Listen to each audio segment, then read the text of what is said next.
Todas, a todos. Buen día, vamos a empezar entonces con el segundo encuentro del curso teórico de conductor náutico. Como les comentábamos recién, tienen que ir completando los formularios clase a clase y la recomendación es que lo hagan lo más cerca posible de la finalización como para tener todo fresco y poder ir grabando, digamos, los conocimientos, ¿no? Y de paso vamos viendo si surge alguna duda, la pueden plantear en el Classroom y la vamos hablando. Muy bien, seguimos entonces con el desarrollo de los conocimientos teóricos que hacen al curso. Durante el encuentro de hoy vamos a ver dos temas en la primera parte, que son radiocomunicaciones y fondeo, y en la segunda parte vamos a ver remolque y motor, fundamentalmente. Con respecto a las radiocomunicaciones, tenemos que remitirnos primero a lo que es el Código Internacional de Señales. En todo lo que es actividad náutica está regido por un código internacional que lo dictó en el año 1965 la Organización Marítima Internacional, OMI, y en ese código lo que hicieron fue concentrar, ¿sí?, todos los medios probables y posibles para las comunicaciones. Esto es para todo lo que es actividad vinculada con la náutica, con la navegación. Pero concretamente, en lo que es navegación deportiva, se centra sobre todo en el punto 6 y el punto 8, ¿sí?, que son radiocomunicaciones y pirotecnia.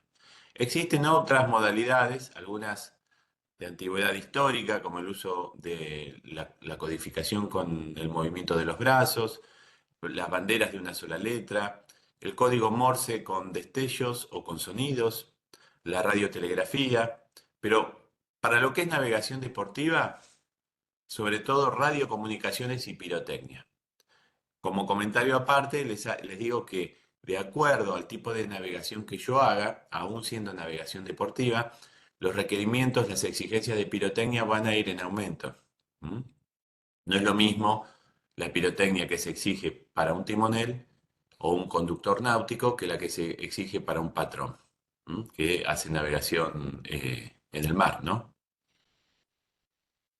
Todos los elementos de seguridad requeridos están en la ordenanza 118, que todavía está vigente y está próxima a ser revisada, porque hubo modificaciones que yo les comentaba en el reglamento, el Reginave, así que esta ordenanza seguramente las van a reeditar, no sé si la van a modificar, pero por lo menos la van a revisar. En esta ordenanza 118 que está compartida en la bibliografía, ustedes van a encontrar todos los requerimientos en cuanto a seguridad para navegación, para cualquier tipo de navegación, ¿sí? Porque la ordenanza establece para cualquier tipo de navegación, pero ustedes se van a centrar sobre todo en estas columnas donde dice aguas protegidas o eventualmente costera restringida y se van a centrar en la columna que dice motor, ¿sí? Si yo tomo aguas protegidas y la columna que dice motor, voy a ver que tengo instrumental náutico solicitado, instrumental electrónico, ¿sí? Aguárdame un segundito.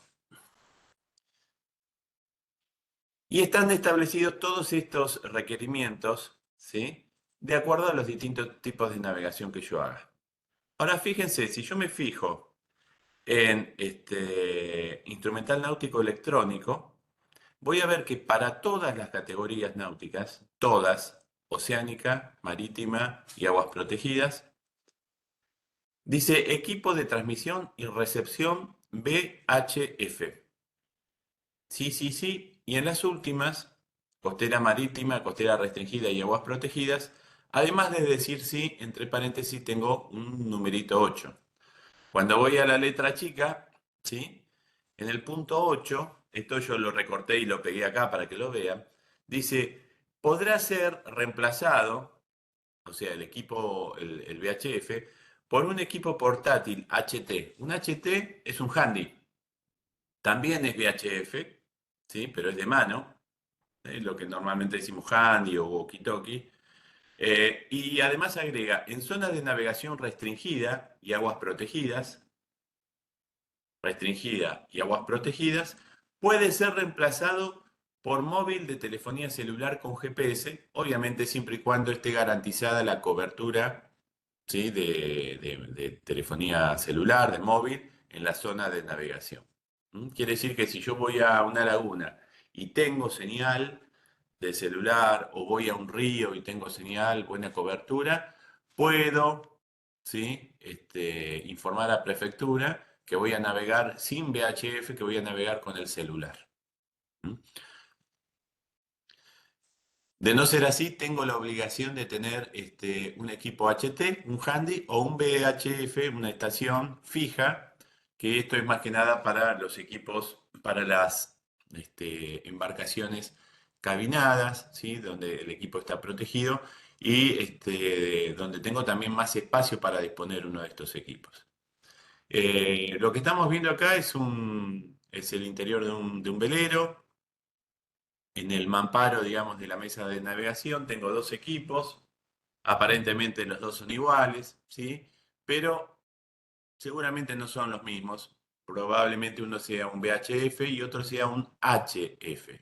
Nosotros tenemos que trabajar con VHF. ¿Y qué quiere decir VHF? Bueno, VHF quiere decir en inglés muy alta frecuencia. Very high frequency. ¿Eh? De ahí viene VHF.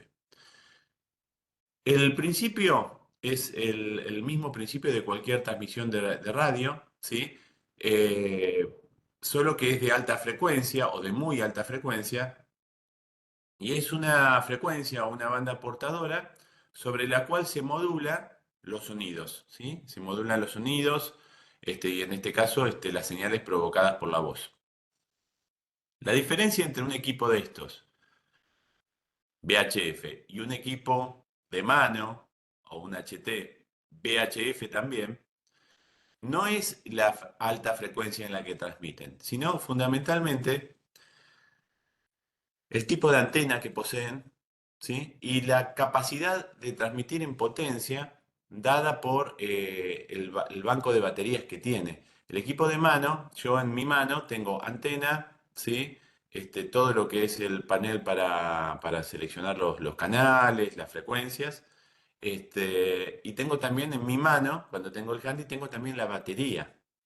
Estos equipos de la derecha pueden estar conectados a un banco de baterías o a una batería, por lo cual tienen mucha más reserva y pueden transmitir en mayor potencia con una antena más alta para alcanzar horizontes más distantes, ¿sí? Y obviamente tengo mayor autonomía. Los equipos de mano, los handy, normalmente transmiten entre promedio, ¿sí? Entre 1 y 5 watts. Puede haber algún otro modelo que transmita en una potencia mayor, pero generalmente es 1 a 5 watts. Y los equipos de mamparo, estas estaciones fijas, normalmente transmiten entre 5 y 25 watts. O sea, bastante más potencia. Y tengan en cuenta que cualquiera de los dos equipos, cuando emiten, consumen mucha batería. ¿Y por qué ese interés por tener más potencia o tener la antena más alta? Bueno, porque la característica de la transmisión VHF es que van a hacer las comunicaciones directas al horizonte visible. ¿Qué quiere decir esto? Bueno, que desde la ubicación de la antena, mi señal va a viajar en línea recta hasta el horizonte. Y difícilmente, a veces, propiciado por las características de la propagación del medio, pero difícilmente puede alcanzar un punto que esté más allá del horizonte. ¿Por qué? Porque la onda viaja en línea recta, como está en este dibujo. Esto es un dibujo exagerado, ¿no? La curvatura de la Tierra está exagerada, pero acá tengo un velero que tiene en el tope de su mástil, tiene la antena, transmite con el VHF. Este es el horizonte del velero donde yo tengo el mouse ahora. Y este otro velero que está más allá del horizonte, no tiene contacto visual, dice, no puedo escucharte, porque obviamente no le llega la señal. Y acá, digamos, como un chiste, un chistonto del dibujante, la onda sigue viajando en línea recta y llega acá a un ovni, ¿no? A un plato volador. En el sentido de que puede viajar en línea recta, más allá del horizonte, pero viaja en línea recta, entonces no acompaña la curvatura de la Tierra. ¿Está? Hay otros sistemas de comunicación que nosotros utilizamos y se utilizaba mucho antiguamente, no hace tantos años que se dejó de usar, pero se usaba el HF o BLU, que era un modo de transmisión en el cual la señal viajaba hasta los niveles de la ionosfera, rebotaban en la ionosfera y en la superficie terrestre, y de esa manera la onda iba viajando y podía alcanzar puntos más distantes del horizonte. Esto se llama BLU, banda lateral única, o HF. Nosotros como conductores náuticos no tenemos que transmitir con esta tecnología. Simplemente se los estoy comentando a título informativo para que sepan cuál es la diferencia y la limitación del VHF. ¿Cuál es la ventaja? Porque uno dice, bueno, pero entonces es una limitación, yo llego hasta el horizonte nada más. ¿Por qué tengo VHF? Bueno, porque el VHF, ¿sí?, no se ve interrumpido por las descargas atmosféricas. Entonces yo, en una tormenta eléctrica, puedo radiar con VHF. ¿M? No tengo interferencias. Como les comentaba, el horizonte visible va a depender de la altura de mi antena. Si yo estoy con la antena, como en este caso, aquí donde tengo el mouse, las dos embarcaciones están en el agua, ¿sí? Supongamos en el río, la antena la tiene en la mano, porque son dos botes, dos gomones, dos lanchas. Tengo el handy en la mano, entonces la antena no está a gran altura. Por lo tanto, el horizonte de estas personas va a estar mucho más cerca y seguramente el horizonte va a estar alrededor de 10 kilómetros. Fíjense que acá, cuando dice la distancia que yo puedo alcanzar, dice 5,51 millas náuticas. Recuerden que una milla náutica, ¿sí?, son 1.852 metros, un poco menos de 2 kilómetros, ¿sí? Y el horizonte visible está aproximadamente a 10 kilómetros. Coincide con esta distancia que les está dando acá de máximo alcance. Y después en este dibujo, a título informativo nada más, pero está bueno para que ustedes sepan, miren cómo a medida que la altura de la antena se va elevando, ¿sí?, la distancia, el alcance puede ser mayor. Y digo puede y no es mayor porque va a depender de la potencia del equipo transmisor. O sea, tiene que estar en relación la altura de la antena con la potencia del equipo.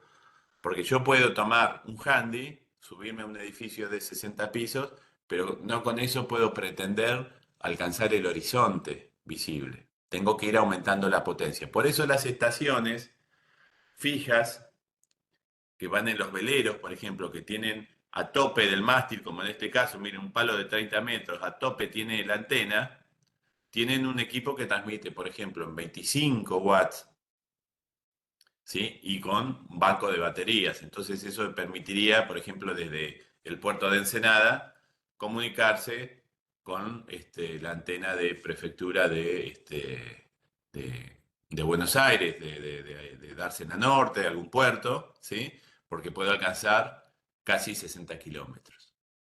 ¿Está? En náutica también se suele dar una situación muy frecuentemente, y es que por esto que yo les comento, esta relación de alturas de antena y de potencia, puede darse que una estación o una embarcación esté intentando comunicarse con otra, o estén mutuamente intentando comunicarse, no se pueden comunicar entre sí, y que haya un tercero que escuche que están ambas intentando comunicarse o que vea ambas embarcaciones porque está en el medio de la distancia. Entonces, como aparece acá en el dibujo de abajo, a la derecha, yo tengo una estación emisora, una receptora, y en el medio puedo tener un repetidor. Y el repetidor podemos ser cualquiera de nosotros. ¿Sí? O sea, yo escucho que José lo llama a Juan, ¿sí? Yo estoy en el medio, entre ellos no se escuchan, entonces retransmito la pregunta y retransmito la respuesta. Eso se llama hacer puente y básicamente es actuar como un repetidor.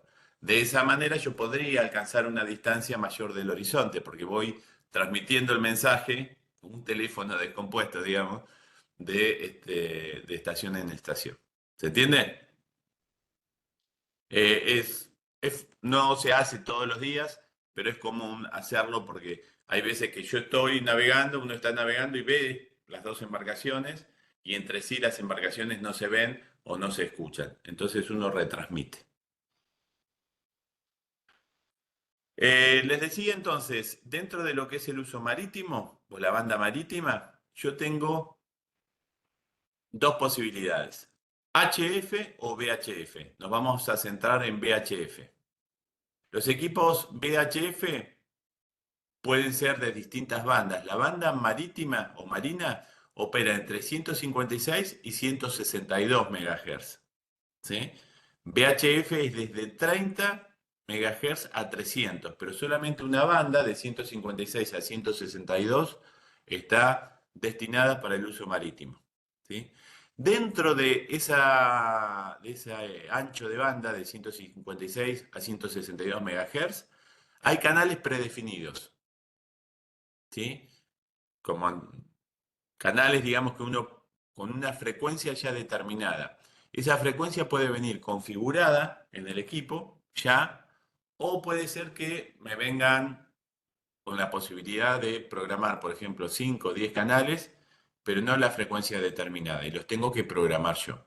En ese caso, no es complicado, de internet lo puedo bajar, pero tengo que saber para cada uno de los canales cuál es la frecuencia que le corresponde. Y lo preconfiguro. El más importante de todos es el canal 16. El canal 16, que corresponde a 156.800 MHz, es un canal internacional de llamada y socorro. Incluso algunos equipos, cuando ustedes lo enciendan, se van a posicionar directamente en el canal 16. Los equipos marítimos no lo prenden, los que ya vienen con canales predefinidos, lo prendo y se para en el 16. ¿Sí?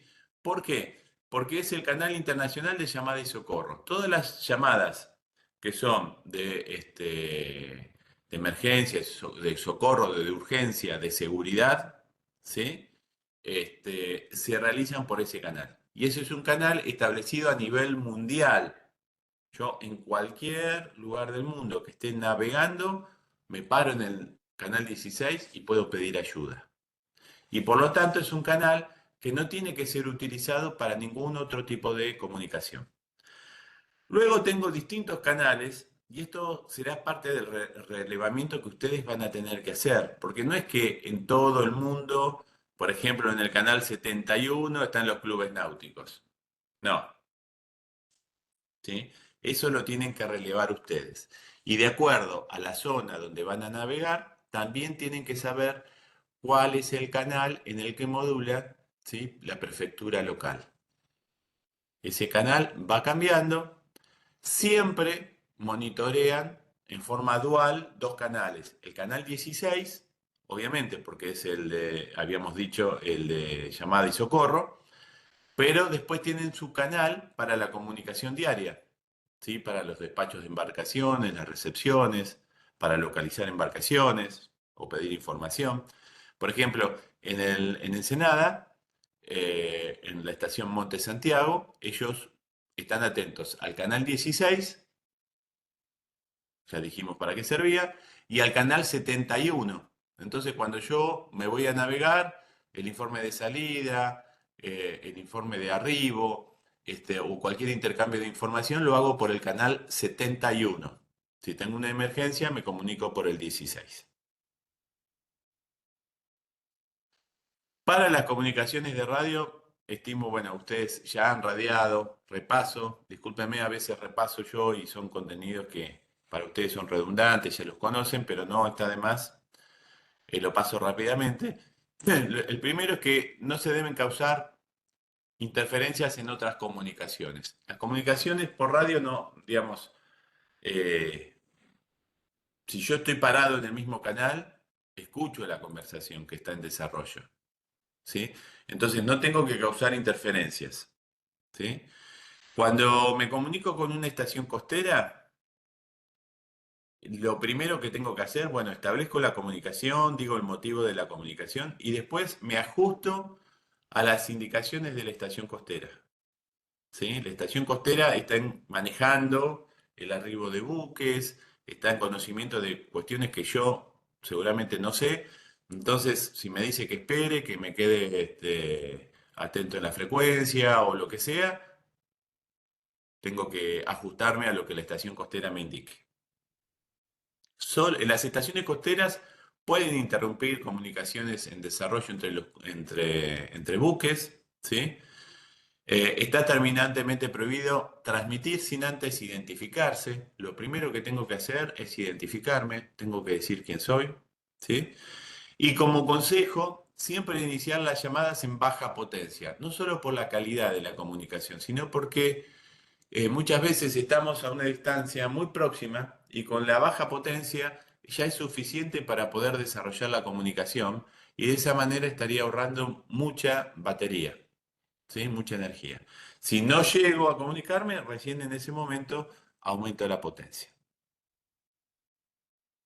¿Cómo es más o menos un protocolo mínimo de comunicación? Esto es, les comento, hay cursos específicos de radio operador restringido, ¿sí? Que es similar, digamos, a la habilitación a la de un radio aficionado, pero esto no pretende ser eso, pero para que ustedes sepan lo mínimo, si no lo saben ya, el protocolo es básicamente digamos, cuando yo estoy navegando, me quiero comunicar con una estación. Cuando digo estación puede ser una estación costera o puede ser una embarcación, ¿sí? Entonces tengo que identificar a quién llamo. Esto es un error muy común para la gente que no radia. Dicen primero su nombre y después a quién llaman. No, aquí yo tengo que llamar la atención de quién quiero que me responda. Entonces yo estoy navegando y puedo decir control Monte Santiago, control Monte Santiago, control Monte Santiago para velero Petrel, suponiendo que mi barco se llama Petrel. O sea, lo llamo 3 veces y me quedo atento, ¿sí? Monte Santiago, Monte Santiago, Monte Santiago para Petrel. Dejo pasar unos segundos, si no contesta, repito. Ya no hace falta que repita 3 veces, puedo decir Monte Santiago para Petrel. Y seguramente me va a responder, ¿sí? Aquí Monte Santiago, adelante Petrel. O si no me copió, me puede decir quién para Monte Santiago y me vuelvo a identificar. Y ahí se inicia el intercambio. Entre pase y pase, tengo que dar el cambio, porque no puedo emitir, superponerme en la emisión. Y finalizado, se confirma la recepción del mensaje. Simplemente se dice confirmado, recibido, QSL, eh, y se finaliza el intercambio con un cambio y fuera. ¿M? Y en ese caso, quien recibe puede decir cambio y fuera o puede dar 2 golpes de horquilla. Eso es lo más común, lo más frecuente. Existen otras cuestiones que tienen que ver con la cortesía y no con el protocolo formal de comunicaciones, que normalmente antes del cambio y fuera puede ser que la estación costera nos diga buena navegación si estamos saliendo a navegar, o buen arribo, o buen amarre si estoy regresando, y nosotros digamos, por ejemplo, buena guardia, cambio y fuera. Dentro de las llamadas que yo puedo hacer en el canal 16, que decíamos que es el 156.8 MHz, existen 3 categorías. Ahora bien, ¿qué pasa si yo estoy navegando y no tengo radio? Porque les dije que podía navegar en zonas de cobertura de celular sin tener VHF.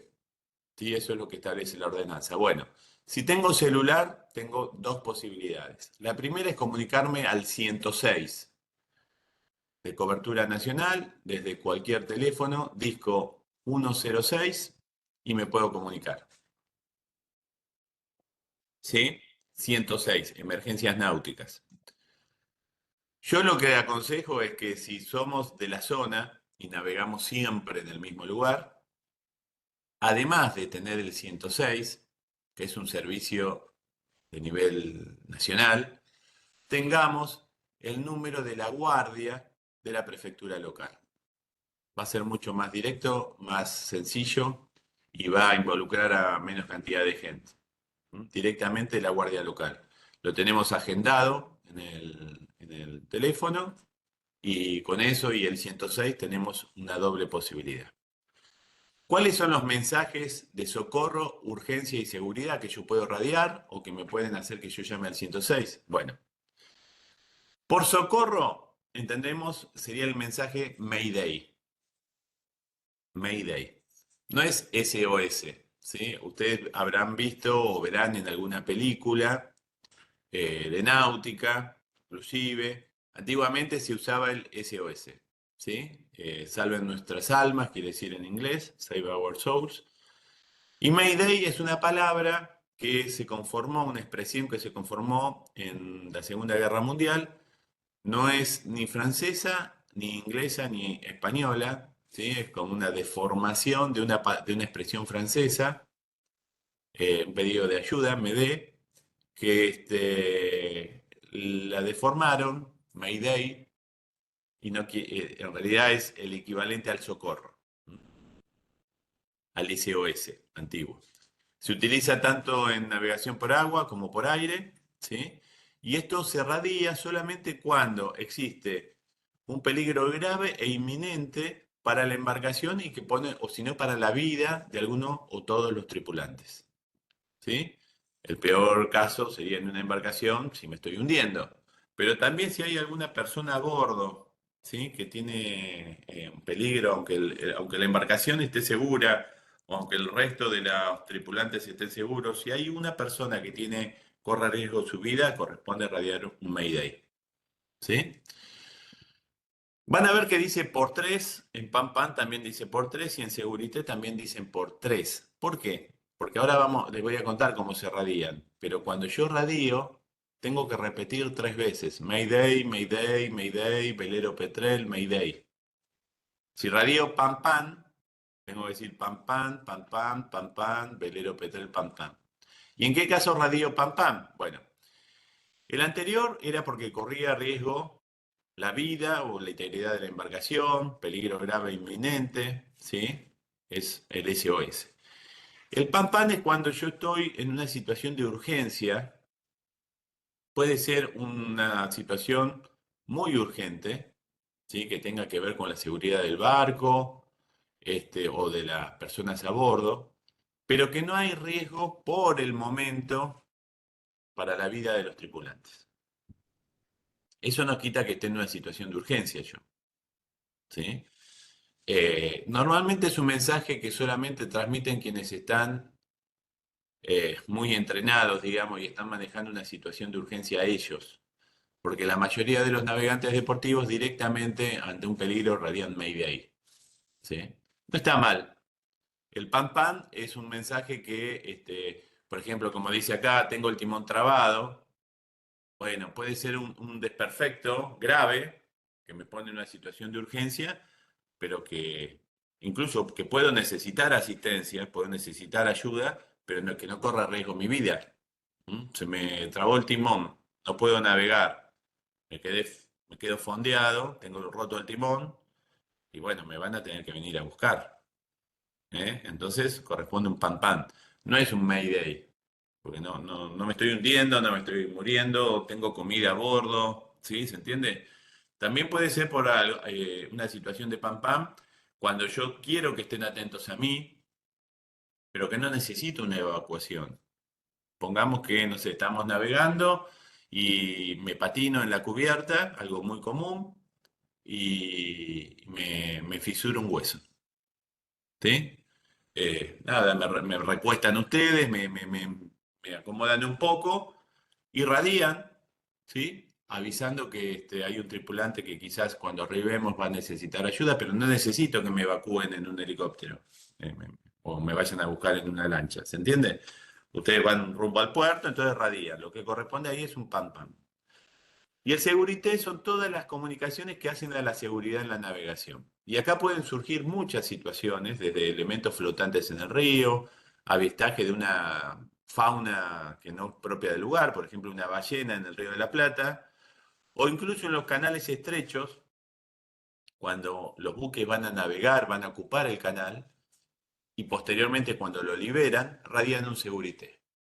Segurité, segurité, segurité, crucero, no sé, Antártida, segurité, para informar que va a iniciar navegación por el canal X a tal hora. ¿Sí? Y después cuando lo libera al canal, otra vez segurité, segurité, segurité, velero Antártida, segurité, para informar que libera canal. De esa manera, todas las embarcaciones que están en la zona saben que está ocupando el canal, o todos saben que hay una ballena dando vueltas por ahí, o un contenedor flotando, o una boya que tenía que marcar un peligro y que se la llevó la tormenta y que ya no está. ¿Se entiende? Estos tres mensajes, Segurité, Pampán y Mayday, son los que se radian por el canal 16. Solamente esto puedo radiar por el canal 16. Solo esto. ¿Está? Si yo me comunico por otra cuestión, por el canal 16, por error o lo que sea, el operador me va a decir, pasamos al canal 7.1, por ejemplo. Entonces, USL, pum, paso al canal 7.1 y libero el 16. El 16 solo es para estos tres tipos de mensajes. Y son internacionales. Yo en cualquier lugar del mundo puedo radiar Mayday, Pam o Segurité y me van a entender. Recomendaciones en general para cualquier tipo de comunicación de radio y sobre todo para estos mensajes que estábamos viendo. Bueno, hablar despacio. Esto es difícil en una situación de riesgo, pero tengo que hablar lento.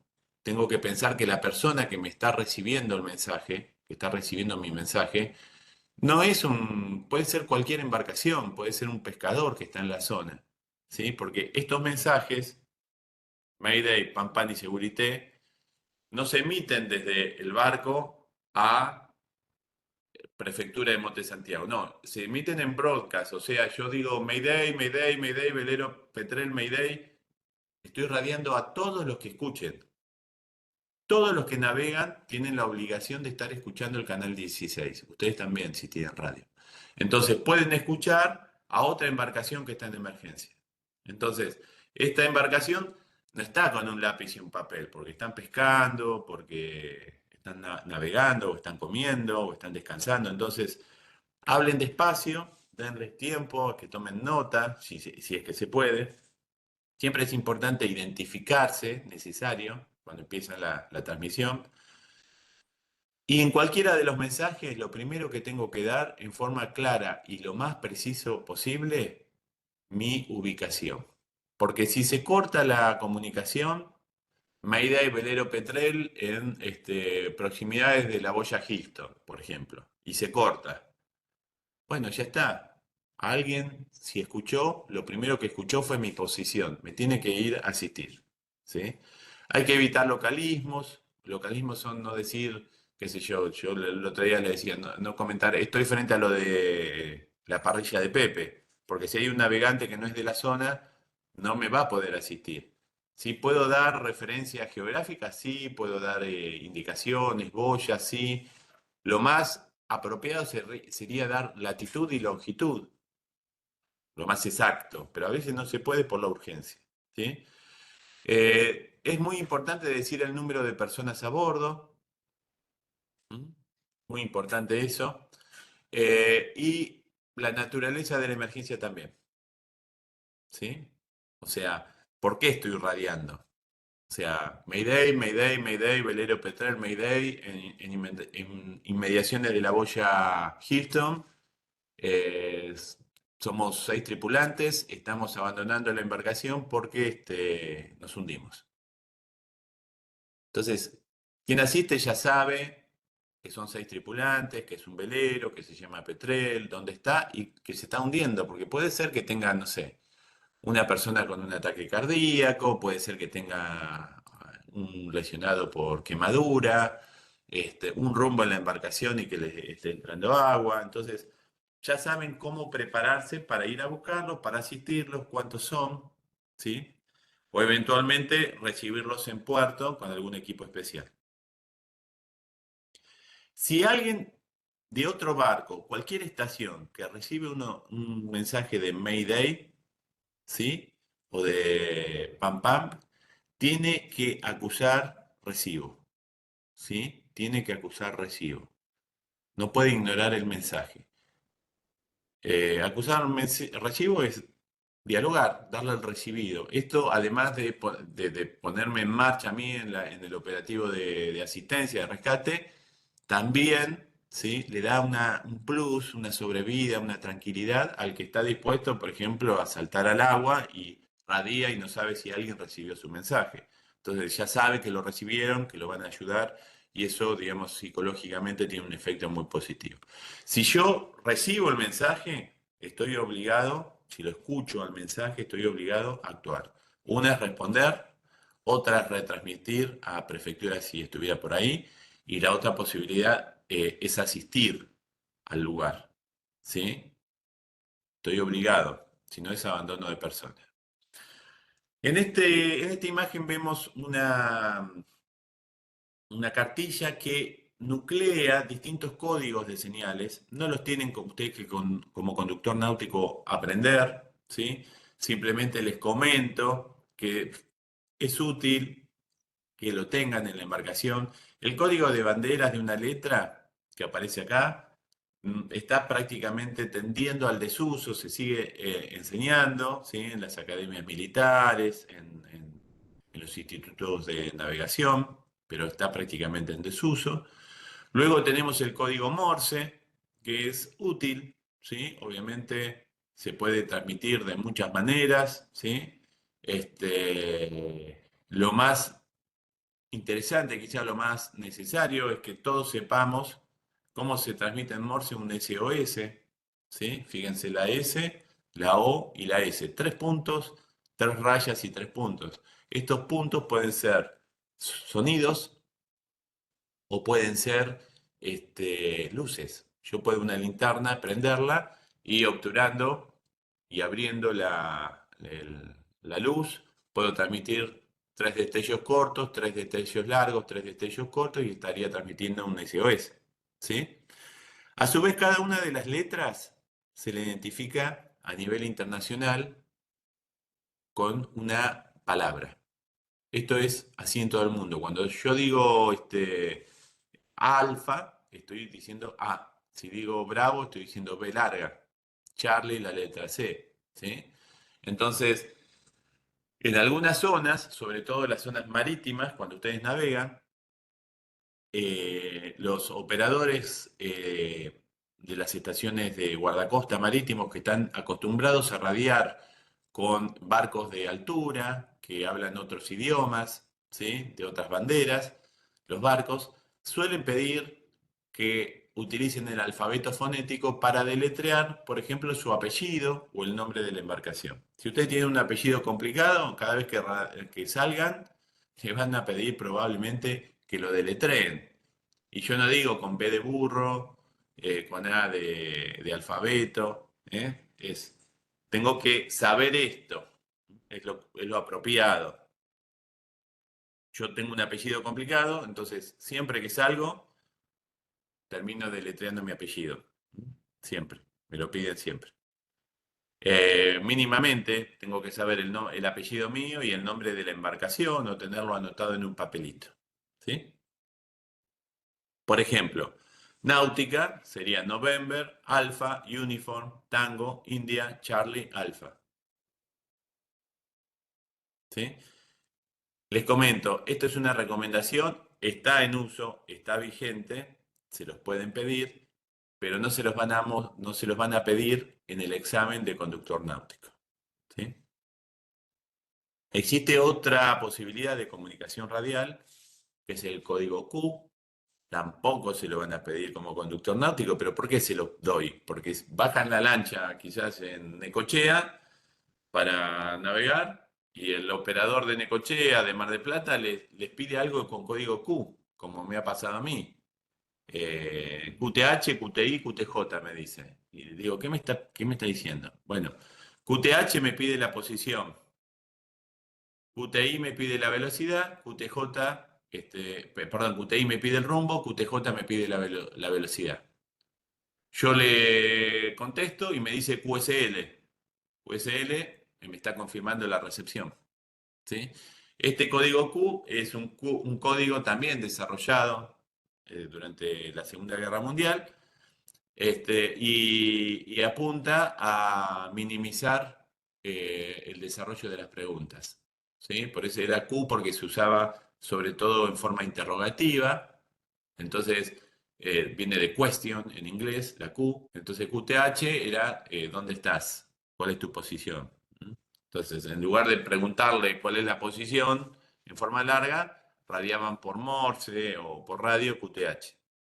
¿Está? Esto también no lo tienen que saber, pero no está de más tener una hojita impresa, en una libretita, en una agenda, ¿m? O aprenderse por lo menos estos cuatro, que son los que más comunes en la zona marítima.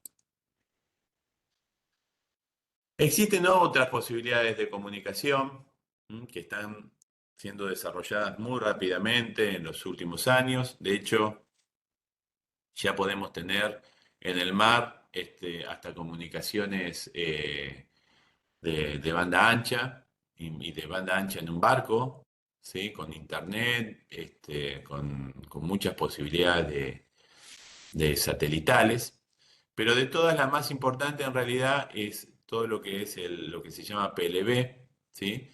Que son las balizas personales, eh, y que tienen que ver con la emisión de una señal distintiva que está registrada de la embarcación. ¿Sí? Un equipo PLB puede ser de embarcación o personal, como en este caso aparecen en los dos casos.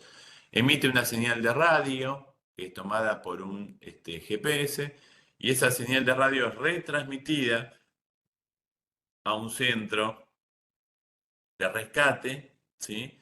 Que en este caso es transmitida a la Armada Argentina, que lo retransmite a Prefectura. Existe un acuerdo entre Armada y Prefectura, pero el centro del operativo SAR, SAR es búsqueda y rescate en inglés, lo coordina la Armada y el brazo ejecutor es Prefectura Naval Argentina. ¿Sí? Existen otras modalidades satelitales muy útiles, ¿sí? Pero quizás para otro tipo de navegación que no es la de conductor náutico, que me permiten transmitir en cualquier momento, ahora incluso video, pero puedo desde un teléfono satelital o de un aparato satelital enviar mi posición, enviar mensajes de texto, recibir la meteorología, que es muy útil, en zonas agrestes o en zonas inaccesibles. Bien, guárdame. Hasta aquí terminamos con lo que es el tema comunicaciones. Vamos con el tema de fondeo. ¿Mm? ¿Fondeo qué es? Fondeo es vincularme. Hay un micrófono abierto. Les comento, a ver si lo pueden, por favor. Ahí está. Les decía fondeo. ¿Qué es fondear? Fondear es vincularme con el fondo. ¿Mm? O sea, dejar de estar navegando o a merced de la corriente y del viento y estar vinculado al fondo. ¿Cómo me vinculo? Con el fondeo. ¿Mm? El fondeo es un conjunto de elementos que inicia con un ancla o varias, luego tengo cadena, puedo tener cadena y cabo, toda esa información entre cadena y cabo se llama TEA, ¿sí? Y que todo eso combinado intenta fijar mi posición en un lugar cuando no estoy navegando, vinculándome al lecho, al fondo marino. Si yo vuelvo a la ordenanza que veíamos hoy, veo que ancla, cadena, cabos y cables son exigibles para todas las categorías. Pero aclara acorde a las medidas, al tipo de embarcación, y yo agregaría acorde también a las condiciones meteorológicas y acorde también a la naturaleza del fondo, del tenedero, porque no es lo mismo intentar fondear, vincularme a un fondo de fango que vincularme a un fondo de piedra. El ancla deberá ser distinta, la longitud de la tea también y demás. ¿Cuáles son los factores que intervienen para fondear? Bueno, son múltiples. Lo primero, tengo que elegir qué ancla voy a utilizar. El ancla no está solamente en función del tipo de embarcación. está en función del fondo, les decía, si tengo piedra, si tengo fango, si tengo arena. Está en función de la meteorología. No es lo mismo fondear con buen tiempo que con mal tiempo, ¿sí? Está en función también de la corriente del lugar.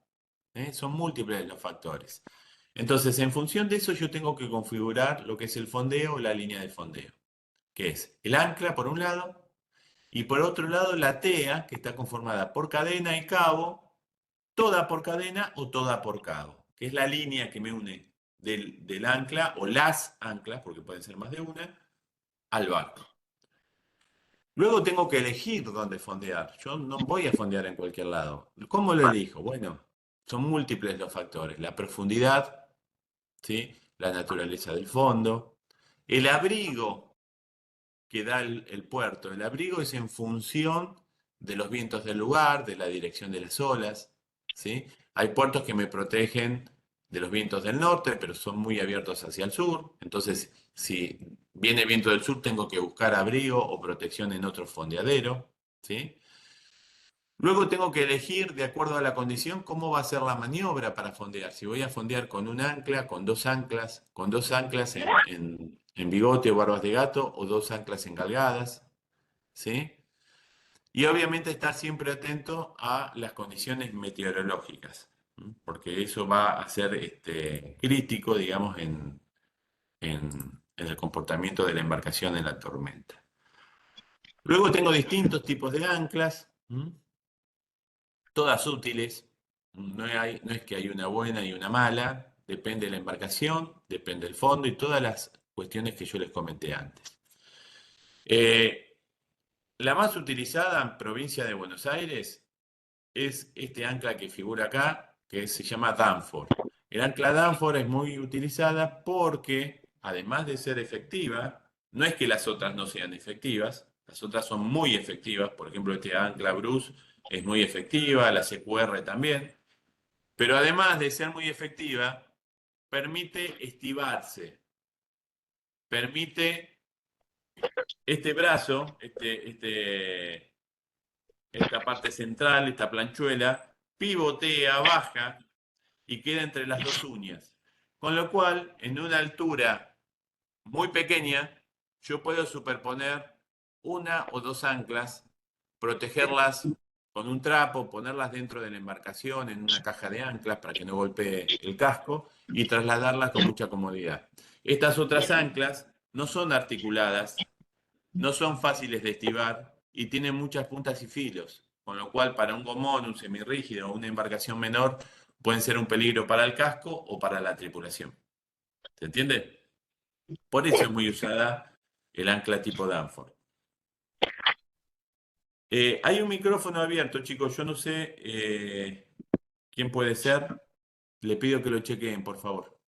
Un micrófono abierto, está entrando ruido. Bien, lo que vemos en esta imagen es un velero y cómo se comportaría el fondeo, y particularmente lo que se llama TEA, que es la línea, si fuera toda la TEA de cabo o si estuviera compuesta por cadena y cabo o toda por cadena. Fíjense que cuando es cadena, por el peso propio, va a buscar copiar el fondo, mientras que si es un cabo va a quedar como si fuera una curva, una catenaria, ¿sí? Eso va a hacer que justamente si yo tengo cadena, sea más efectivo el fondeo, más efectiva el ancla, no por el peso de la cadena en sí que le suma kilos, que también ayuda, sino por la fricción de la cadena contra el fondo y porque el ancla, los tirones, los recibiría casi en forma horizontal y no tendiendo a la verticalidad como en este caso, con lo cual el ancla podría aflojarse y deslizarse en el fondo, en el lecho. Cuando el ancla se desliza y yo estoy justamente modificando mi posición en el espacio, eso se llama garrear. El ancla está garreando, está como surcando, arando el fondo y puede ser peligroso porque en realidad no me está fijando mi posición. Cuando hay buen tiempo, una recomendación de tipo general, con un fondeo bien configurado estoy hablando, ¿no? es la línea, ¿sí? La TEA, esta línea, tiene que ser de 3 a 5 veces la profundidad, con buen tiempo. Quiere decir que si yo tengo acá 3 metros de profundidad, voy a tirar mínimo 9 metros de TEA, ¿sí? Y ideal sería 3 por 5, 15 metros, en una zona de 3 metros de profundidad, para quedarme tranquilo. Si el mal tiempo, o la ola, o el viento, o algún peligro a sotavento me ponen intranquilo, puedo darle mayor longitud. Entonces acá se recomienda ya de 7 a 10 veces la profundidad. Estas proporciones pueden ser menores si es solo cadena, por ejemplo 7 veces. Y si es todo cabo, tengo que irme a mayores longitudes. Por ejemplo 10 veces la profundidad. ¿Se entiende? Recomendaciones. Bueno, una cuestión muy útil para el ancla, es colocarle un boyarín con un orinque. ¿Sí? Un boyarín con un orinque. El boyarín es esta boya que me marca la posición del ancla y me permite individualizar dónde está el ancla y que los otros barcos también vean eso y eviten navegar cerca de mi fondeo y engancharse. Y está unido por un cabo que se llama orinque y me permite también levar el ancla, desclavarla del fondo en el caso que el ancla se quede enganchada en alguna tosca, en alguna roca del fondo. Yo puedo zafarla tirando en contrasentido del orinque. Un tema que es importante que tienen que tener en cuenta es que el ancla me establece un punto, la longitud de TEA que yo arrojo me va a establecer la distancia del ancla a la embarcación, pero que una vez en el agua la embarcación puede bornear, girar en torno al ancla, acomodándose de acuerdo de donde sopla el viento y de acuerdo a la corriente del lugar. ¿Sí? En algunos lugares donde no existe corriente de marea o corriente normal, porque no es un río, eh, supongamos una laguna, un lago, yo puedo fondear y la embarcación va a bornear en torno al ancla, acomodándose siempre, quedando con la proa apuntando al viento. Este círculo de borneo yo lo tengo que tener en cuenta porque si cambia el viento, la embarcación puede bornear y si yo le dejé 30 metros de cabo, quizás para un lado no tenía problemas, pero al bornear con un radio de 30 metros me acerco mucho a la costa, a una zona de baja profundidad o algún peligro, ¿sí? Lo mismo puede pasar con algún muelle, otra embarcación, ¿sí? Las embarcaciones tienen que tener libre lo que se llama el círculo de borneo, preferentemente, que es como aparece acá, ¿ven? Si yo quiero restringir el círculo de borneo y a su vez darle mayor seguridad a la embarcación, puedo fondear con dos anclas, ¿sí? ¿Y cómo sería fondear con dos anclas? Es esto que se llama barbas de gato. Me aproximo a un punto, proa al viento, el ancla a la pendura se llama, perpendicular al agua. Cuando la embarcación detiene casi el desplazamiento, con el motor andando, ¿no? Cuando detengo casi el desplazamiento, dejo caer el ancla y me dejo llevar por el viento, la corriente hacia atrás, me dejo guiar, le voy dando cabo, luego pongo motor, voy hasta el otro punto, suelto el otro ancla y me dejo llevar y regulo la longitud de ambas teas para que quede la embarcación con esto que se llama barbas de gato. Dos anclas en lugar de una. Entonces me da más seguridad, pero además me restringe el borneo. No voy a bornear haciendo un círculo, sino que haría esta zona gris, esta elipse, restringiendo el borneo y dando más seguridad. ¿Puedo fondear de distintas maneras? ¿Con dos anclas? Sí. Puedo poner un ancla por proa, por popa, una por popa y una por la banda. Dos anclas en forma de barbas de gato. O dos anclas engalgadas. Dos anclas engalgadas sería, nosotros como conductores náuticos no lo hacemos, porque en realidad navegamos casi de puerto a puerto, ¿no? De amarra a amarra. Pero si yo estoy en una situación que tengo que aguantar la posición y no confío en el fondeo porque hay ola, hay mal tiempo o lo que fuera, o tengo un fondeo chico, puedo poner un fondeo a continuación del otro. Esto se llama anclas engalgadas, vincular las dos. Y de esa manera hacer algo mucho más efectivo. Otra forma de intentar mantener la posición en el agua, ¿sí? Pero no es fondear y tampoco mantengo totalmente la posición en el agua, es quedarme a la capa, ¿sí? Con un ancla de capa o ancla de mar, es lo que los pescadores suelen decir garetear o quedarme al garete, ¿sí?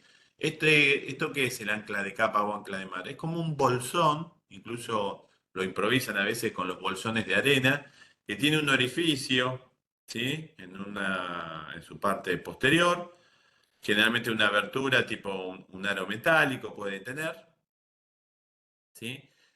Tiene un giratorio para que el cabo no se corte.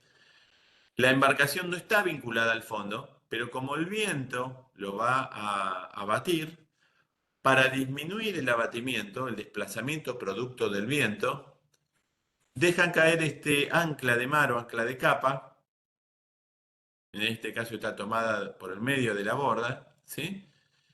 ¿Y qué pasa?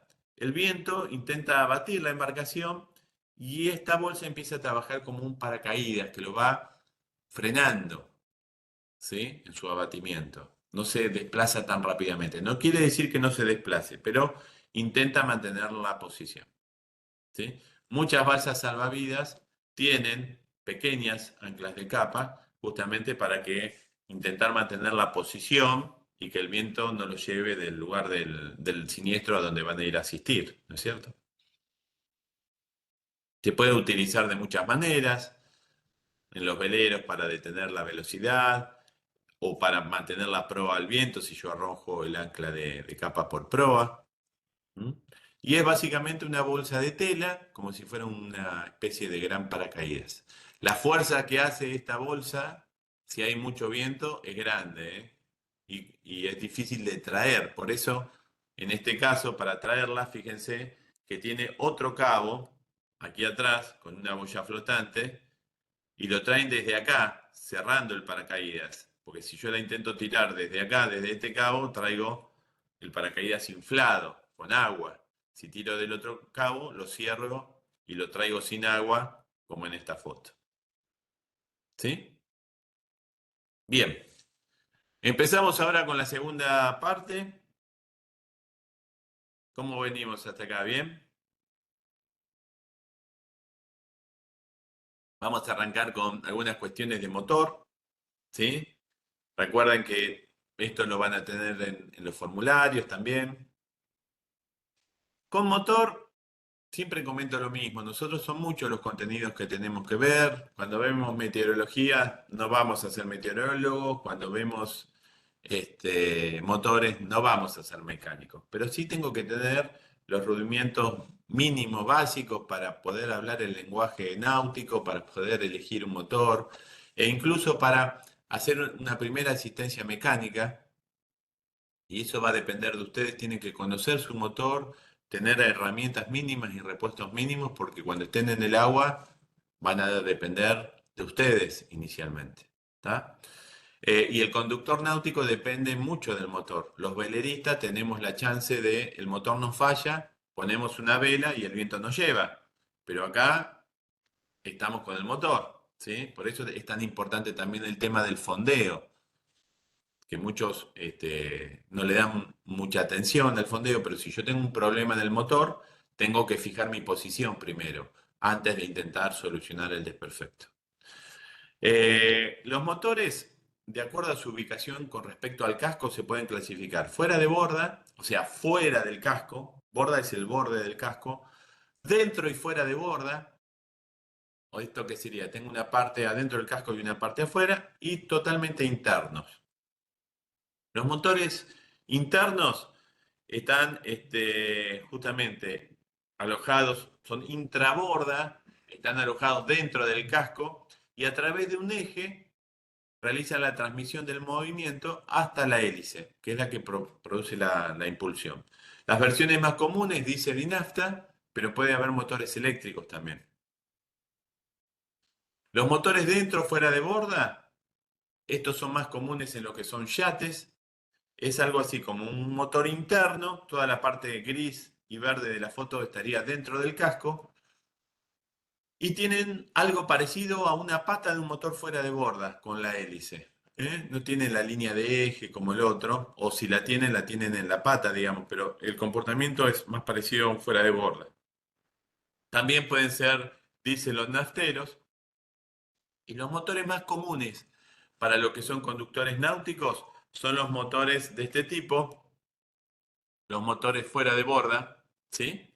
Que pueden ser de dos o cuatro tiempos. Por lo general son nafteros, ¿sí? Y los motores de dos tiempos utilizan mezcla de nafta con aceite de uso náutico, ¿sí? Se realiza una mezcla con una proporción de 2 partes de aceite cada 100 de nafta, ¿sí? En los motores de dos tiempos, y los motores de cuatro tiempos utilizan directamente nafta. Algunos de estos motores cargan una reserva de combustible en su cuerpo principal, y la mayoría tienen la posibilidad de alimentarse con tanques de combustible, que en este caso sí estarían dentro de lo que es el casco de la embarcación. Los elementos que componen un motor, bueno, tenemos todo lo que es la parte de transmisión, que está compuesto por el eje, la caja de transmisión, que es la que regula las marchas, y la hélice, que es donde se produce finalmente la propulsión.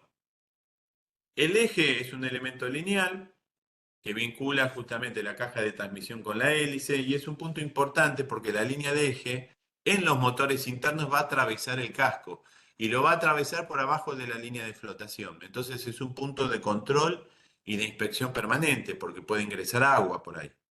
Y los motores fuera de borda tienen un eje pequeño dentro de lo que es la pata para transmitir justamente el movimiento a la hélice. Hélices, hay infinidad de hélices, ¿sí? Hélices plegables, fijas, de plástico, de aleaciones, de bronce, de distinta escala, de distinta cantidad de palas, ¿sí? En este caso, la que vemos a la izquierda es una hélice típica de velero, de regata, en donde el motor no es tan importante, entonces se abren las dos palas para permitirme entrar o salir de la amarra, y una vez que salí de la amarra pongo la vela y las palas de la hélice se pliegan para no tener fricción con el agua. Estas son las plegables. Y las de pala fija son estas que vemos acá, que pueden ser de distinta escala, de distinto tamaño, y que el número de palas puede variar mucho. Ahora vamos a ver. Eso va en función del diseño del motor, pero cuanto más palas tenga la hélice, menos vibración va a tener el motor. ¿Mm? La caja de transmisión, esta es la caja de transmisión de un motor interno, es el conjunto de engranajes desde donde yo comando la marcha, o sea, le digo si voy adelante o voy a hacia, voy en reversa, ¿sí?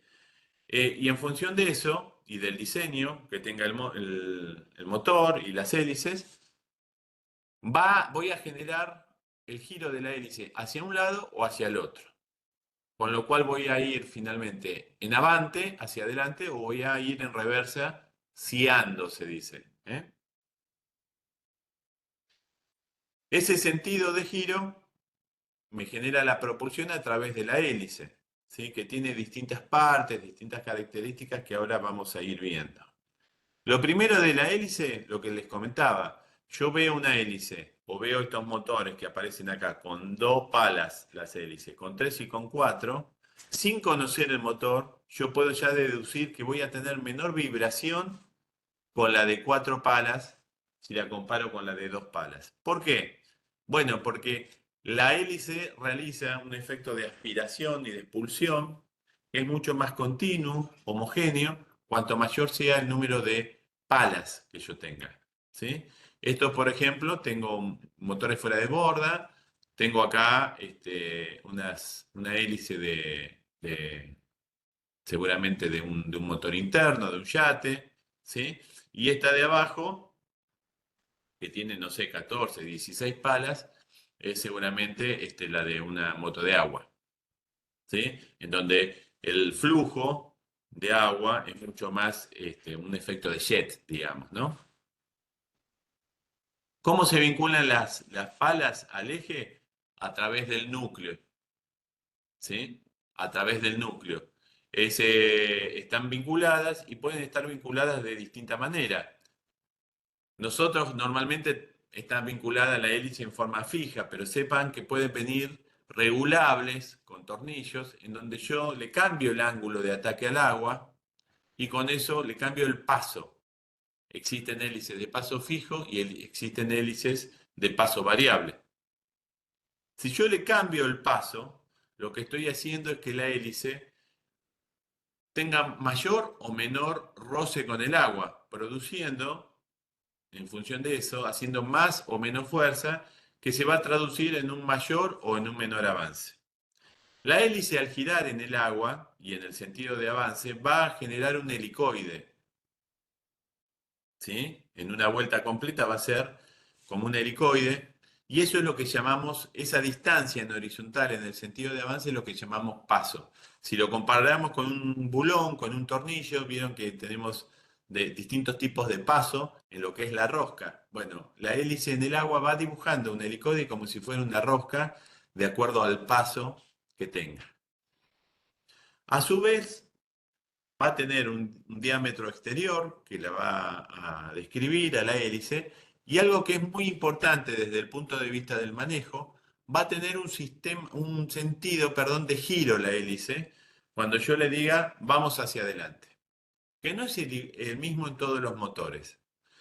Yo digo avanzamos, si pongo avante en el motor y si la hélice gira en sentido de las agujas del reloj, viéndola desde popa hacia proa, ¿no? Gira hacia la derecha, se dice que es dextrógira la hélice. Y si gira hacia la izquierda la hélice, es levógira. Esto no lo determino yo, ya lo determinó el fabricante, pero va a generar un efecto, que ahora yo les voy a comentar, en lo que es la conducción, que lo voy a sentir cuando conduzco una embarcación y que lo tengo que tener en cuenta. O sea, puede girar hacia un lado o hacia el otro. Cuando invierten el sentido de giro, si, si para ir avante giraban hacia la derecha, invierte, gira hacia la izquierda y la embarcación va a ir en reversa, va a girar. ¿Se entiende? Y si es levógira, sería lo mismo, pero en sentido inverso. La corriente de aspiración y la corriente de expulsión es un efecto que se produce por delante de la hélice y por detrás de la hélice.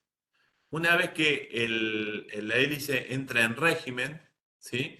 Produce una aspiración por delante. Esto es algo muy importante porque es lo que explica por qué todo lo que está en el agua flotando cerca del casco cuando yo paso termina en la hélice, porque lo aspira la hélice. Entonces yo cuando voy navegando, si veo una rama, si veo un nylon, si veo un cabo, tengo que intentar apartarme en la navegación, porque lo va a aspirar. No es que yo voy a decir, uy, qué mala suerte, se me cayó un cabo y justo terminó en la hélice. No, se me cayó un cabo y es lo lógico y lo más probable que termine en la hélice, porque la hélice lo aspira. ¿Sí? Este sentido de giro de la hélice.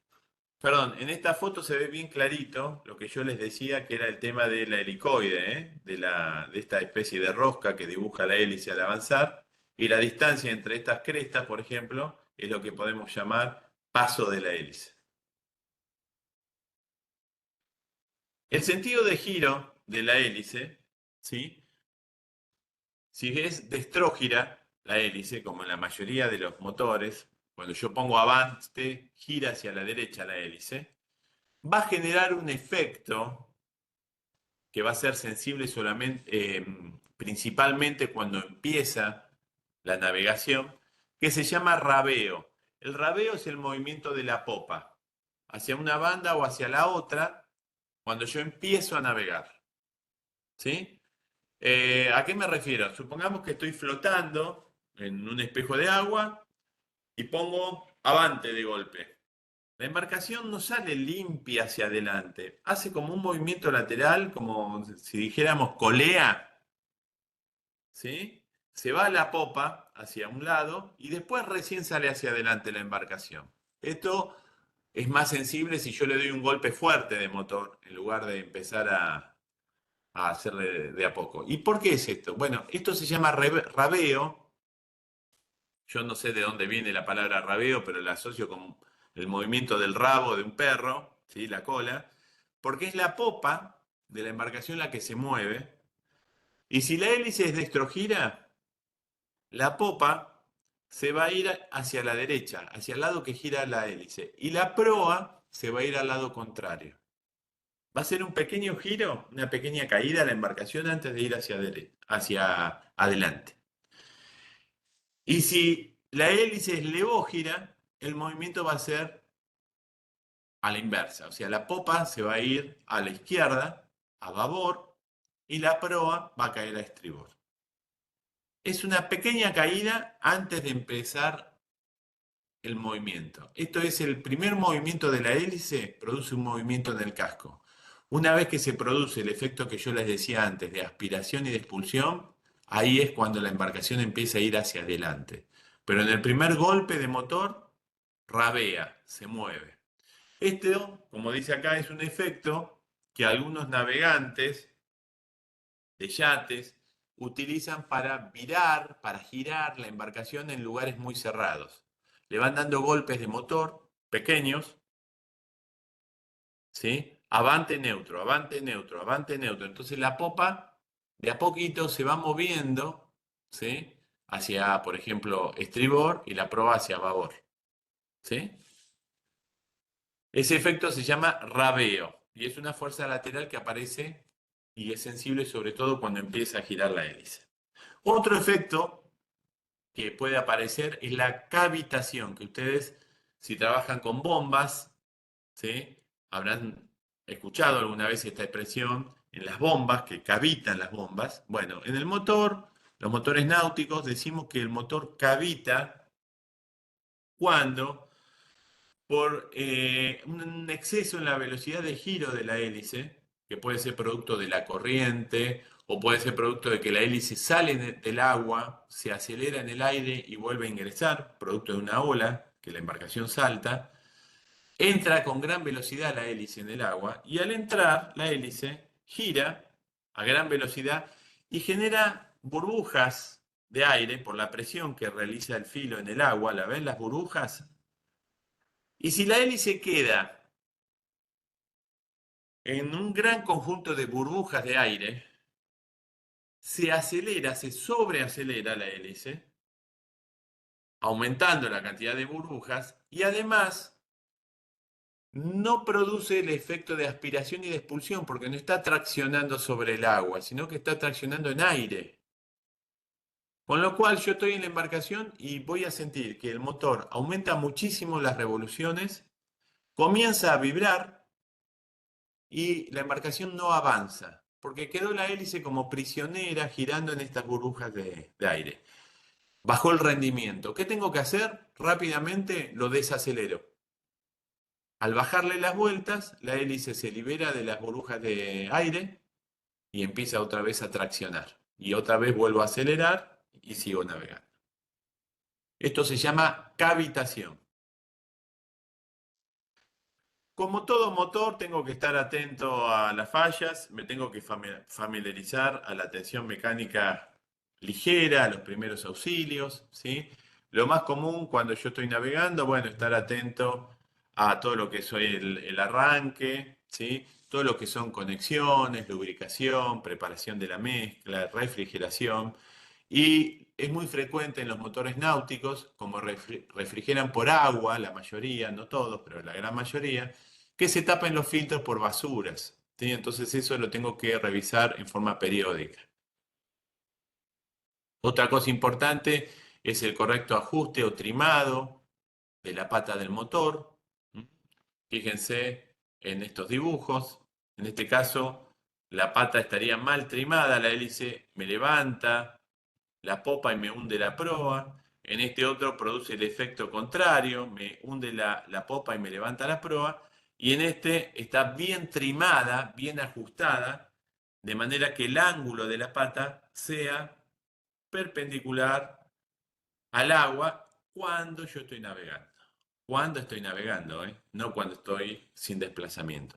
Este trimado se puede hacer en forma manual, ajustándolo con un pasador que tiene el motor para regular el ángulo, o en motores fuera de borda de mayor porte, tiene un sistema que se llama Power Trim, que es un motor eléctrico que me permite ir regulando el ángulo de la hélice, ¿sí?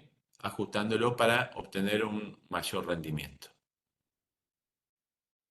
Dentro de las cosas que tengo que chequear son los rotores de la refrigeración para no sobrecalentar el motor, tener repuesto de rotor, tener algunas bujías. Es muy común en los motores de dos tiempos que las bujías se empasten, producto de la mezcla mal preparada con exceso de aceite. ¿Mm? Y en todo lo que es el manejo de motor, como siempre, tengo que tener cuidado con el tema conexiones eléctricas, baterías, si fuera un motor interno. Chequear la instalación. Recuerden que la embarcación todo el tiempo se va moviendo, va golpeando, va vibrando. Entonces todo lo que son mangueras, conectores, van a estar sometidos a una fatiga importante. Y en muchos casos, mangueras, peritas de bombeo, etcétera, van a estar expuestos al sol o a la sal y va a cortar su vida útil. ¿Sí? Con el tema del manejo de combustibles, es importante que ustedes sepan la autonomía del motor, cuánto y de acuerdo a las condiciones meteorológicas pueden navegar con la reserva de combustible que tienen. Minimizar las recargas mientras estén navegando. ¿M? Y sobre todo tener mucho cuidado en ese momento, como hablamos en la clase pasada, no solo por el tema de incendios, sino por el tema medioambiental. ¿Sí? Porque si yo estoy en medio del río o del mar intentando hacer una recarga de un tanque al otro de combustible, puede ocasionar un derrame de combustible. ¿Sí? Entonces tengo que prever todas esas situaciones para evitarlas, o si las tengo que hacer, hacerlas con la mayor seguridad posible. El combustible tengo que transportarlo en tanques apropiados, resistentes a los golpes, a la dilatación por el calor, con indicador de nivel de combustible, con perita, ¿sí? Con tener una bomba de repuesto. Estas peras funcionan como bombas y como válvulas de retención, mangueras de acople rápido, ¿sí? Y recuerden que en lo que es mezcla, la proporción indicada es cada 50 partes de combustible, una de aceite, que es lo mismo que decir cada 100 partes de combustible, dos de aceite. El aceite es para motores de dos tiempos de uso náutico. No es lo mismo una bordeadora, la temperatura de funcionamiento de una bordeadora que refrigera por aire, que la temperatura de funcionamiento de un motor náutico que refrigera por agua. Por eso es importante que para náutica usen, ¿sí? Aceite de dos tiempos náuticos.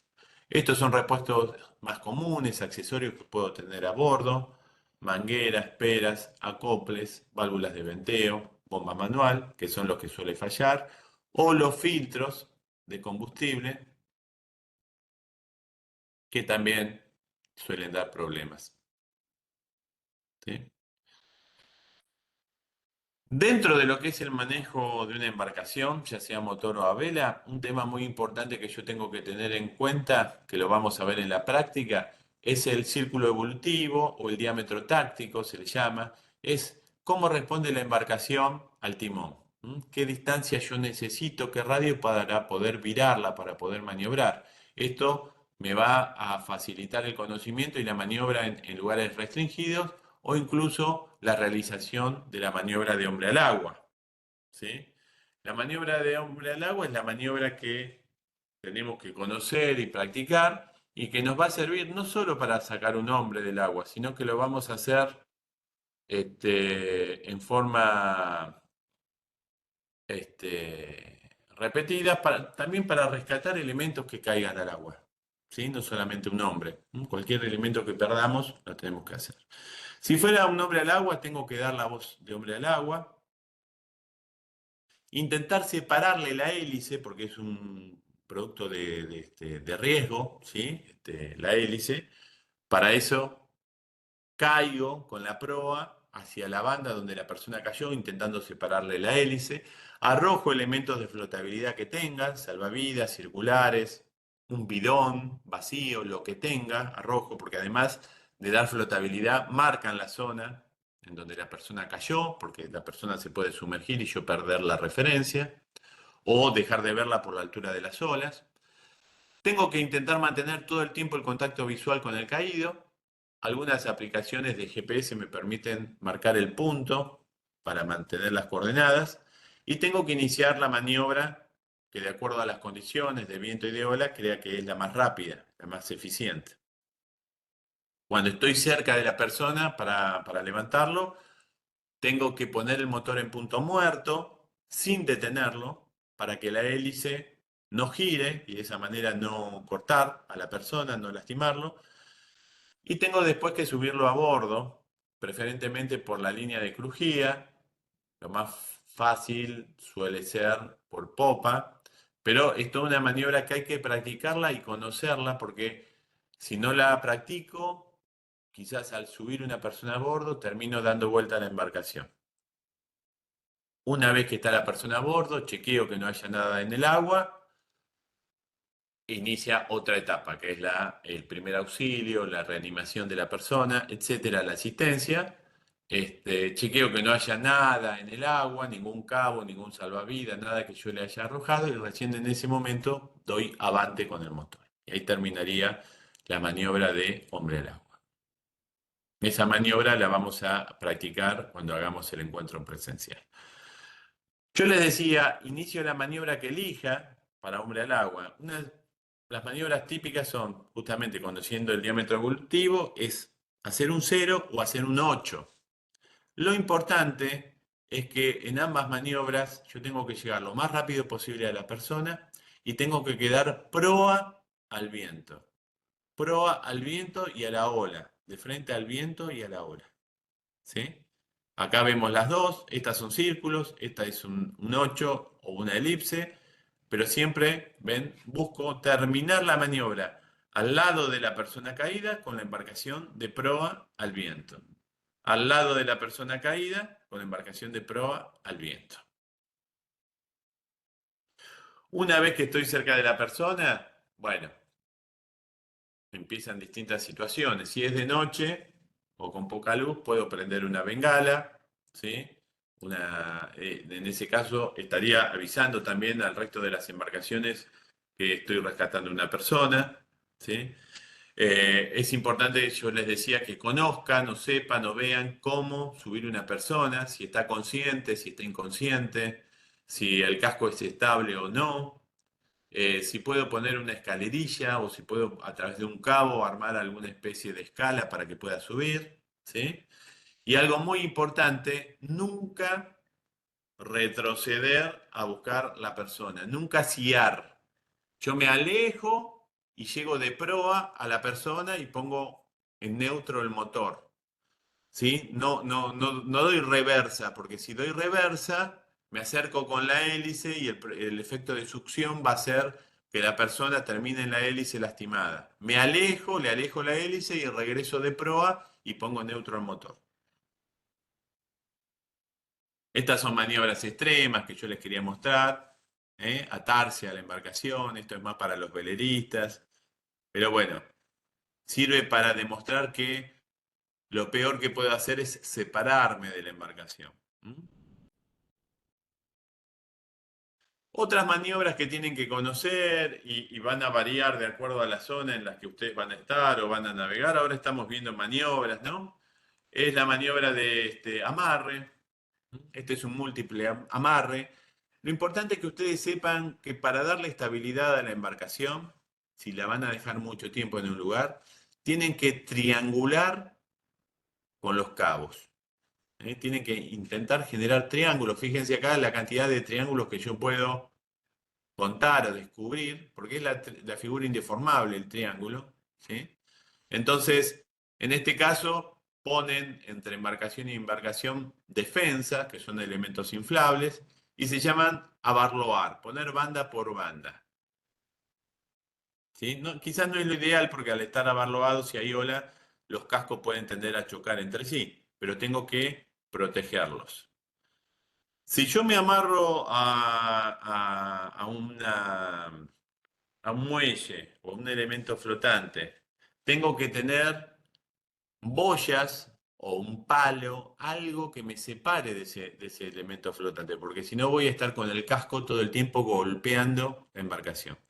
Si yo me pongo por la banda, esos cabos que me separan del muelle se llaman coderas, codera de proa o codera de popa.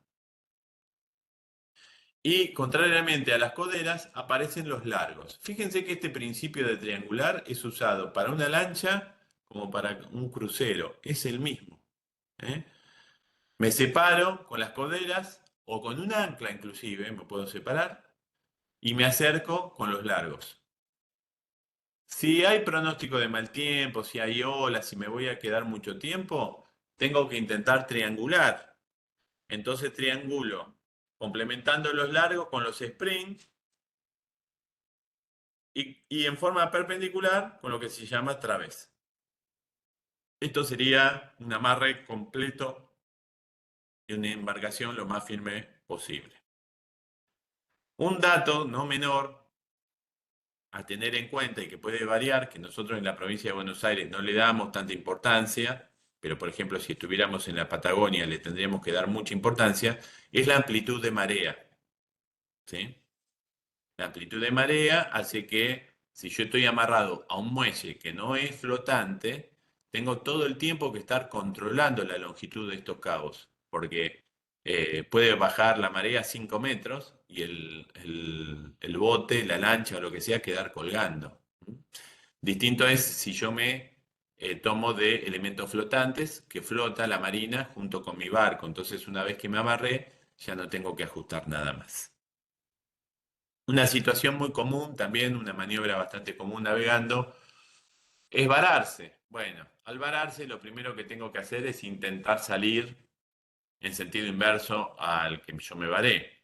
Ahora, si estoy varado y no puedo salir hasta que llegue asistencia, lo más recomendable es tirar un ancla, es fondear. Ese fondeo va a evitar que yo, por efecto de la corriente o de la marea, me siga clavando cada vez más en el banco de arena o en el fango donde me quedé varado. ¿Sí?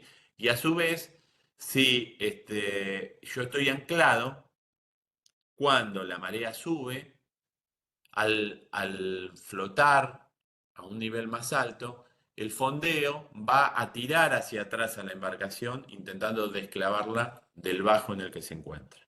¿Sí? Es una práctica que es recomendada. Si ustedes se quedan varados y tienen que esperar asistencia, tiren el fondeo lo antes posible. Y ahora la última maniobra que vamos a ver, que es quizás la maniobra, una de las más importantes que conozcan, ¿sí? Es el tema del remolque, ¿sí?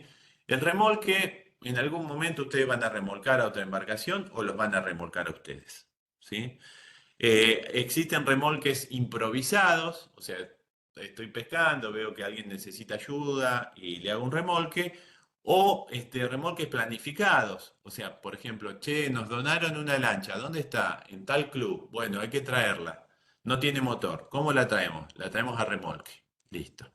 Entonces, en el caso de poder planificarlo, e incluso en el improvisado también, pero en el planificado no puede faltar esto que se llama pata de gallo. La pata de gallo consiste en hacer un aparejo que me divida las tracciones del remolcador del remolcado en el remolcador. El remolcador, como va haciendo fuerza, tiene que recibir los tirones del remolcado en forma pareja, porque si no pierde timón, es muy difícil dar remolque y maniobrar. Entonces lo ideal es generar una pata de gallo, y esa pata de gallo va a dividir además las fuerzas, los tirones, entre las dos cornamusas que el remolcador va a tener en popa. En el remolcado, si yo lo planifico, tengo que intentar, esto es un remolque de mar, digamos, ¿no? Un remolque para una situación extrema, de un velero. Fíjense, no importa ahora que no sepan bien de dónde se está tomando, lo importante es cómo la fuerza que llega acá del remolque la dividen en todos los puntos firmes que encuentren en la embarcación. Todos, ¿sí? Le uno otro cabo y lo derivo, le uno otro cabo y lo derivo. ¿Por qué? Porque durante el remolque los tirones y los esfuerzos son muy grandes. Si yo lo hago por mar, que normalmente puedo tener mucha ola, aunque en el Río de la Plata también, y puedo tener muchos tirones, muchos golpes, puede ser que se afloje alguno de los puntos fijos, una cornamusa, que se afloje un tornillo. Entonces, cuanto más puntos tenga, más se va a dividir el esfuerzo, menos esfuerzo va a hacer, y además me va a dar seguridad por si alguno salta o si un cabo se corta, sigo vinculado a la otra embarcación. ¿Mm? Este es un ejemplo de un remolque simple, ¿ven? Un aparejo de remolque. ¿Y las recomendaciones generales cuáles son? Bueno, primero, darle al remolque la mayor longitud posible. Mínimo de 3 a 4 esloras. Mínimo de 3 a 4 esloras. Esto incluso si es un remolque improvisado. Ve una persona, me pide ayuda, le tiro un cabo. Lo más largo posible. ¿Sí? Lo más largo posible. Si hay oleaje, ese largo lo tengo que regular. ¿Cómo lo regulo a ese largo? Bueno, intentando que el remolcador y el remolcado coincidan con la altura de la ola.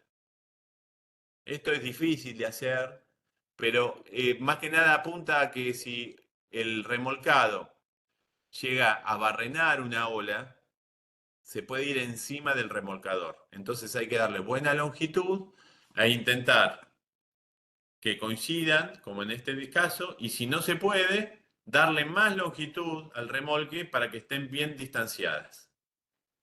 En el caso de hacer un remolque planificado, es importante ponerle en la línea de remolque del aparejo un peso en el medio, ¿sí?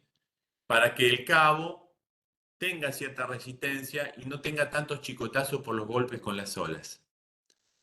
Vuelvo a decir, si es un remolque planificado, es muy útil, por ejemplo, una rueda, una cubierta de un vehículo, ponerlo en la línea, ¿eh? Y ahí atar un cabo hacia el remolcador y otro cabo hacia el remolcado, ¿sí? Eso a su vez le da peso y funciona como un amortiguador. Obviamente, esto sí está planificado. Si yo tengo que asistir a alguien, no voy a tener una cubierta en el auto para poder ponerla. ¿Está?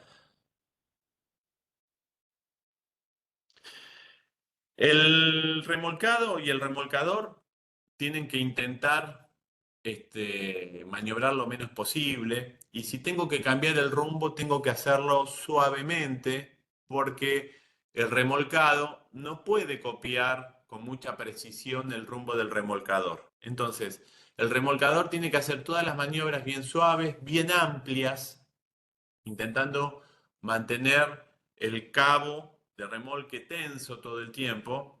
Y el remolcado, si tuviera timón, tiene que abrir en la curva, intentando copiar la estela del remolcador. ¿Sí? A veces estamos sin timón en el remolcado. Bueno, en ese caso el remolcador tiene que maniobrar lento y de la forma más abierta posible. Porque si no se dan estas situaciones que pierde tensión y los tirones son muy grandes para el remolcador y para el remolcado. El remolque tengo que hacerlo siempre a la menor velocidad posible. Y esto no quiere decir que sea lento, es a la menor posible. La velocidad la va a establecer la condición meteorológica. ¿Sí? Hay veces que tengo que hacer un remolque a más velocidad porque si no, no le gano al viento o a la ola. Pero una vez que logré esa condición, voy lo más lento posible. ¿Sí? En este caso, están dos veleros dándose remolque. Esto se llama remolque por largo. es uno de los tipos de remolque, por largo. ¿Mm?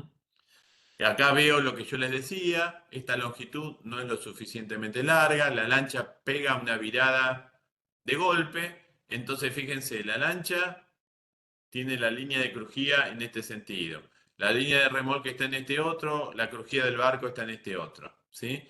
¿Esto hubiera sido mejor? Sí. La línea de remolque es más ancha, si hubiera tenido una pata de gallo para que el cabo no apoye el motor, y si la maniobra de virar hubiera sido más suave, más lenta por parte del remolcador. Obviamente, si yo me meto, si estoy en río abierto o en el mar, un remolque por largo resulta muy apropiado. Pero si tengo que ingresar a un puerto, si tengo que maniobrar dentro de un lugar con muchas curvas, con muy pocas medidas, y la embarcación remolcada no tiene timón, no la puedo llevar por remolque por largo. Entonces tengo que usar este tipo de remolque que se llama remolque abarloado. ¿En qué consiste el remolque abarloado?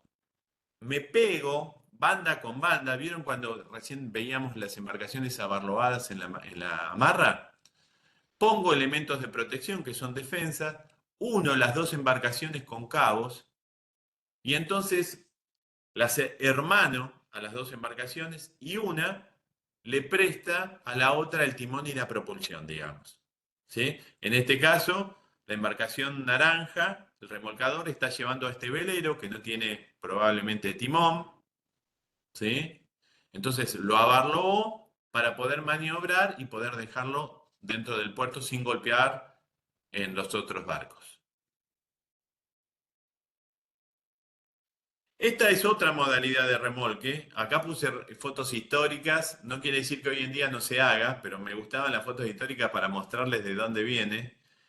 Y incluso habrán escuchado la expresión camino de sirga, como el camino que hay que dejar a la vera de las vías navegables. El camino de sirga era para hacer esto justamente, porque las barcazas bajaban el río con la corriente y después lo tenían que remontar. Y no existían los motores, o eran inaccesibles para la gente de escasos recursos. Entonces, ¿cómo remontaban el río? Remontaban el río con caballos o incluso a tracción a sangre. ¿Sí?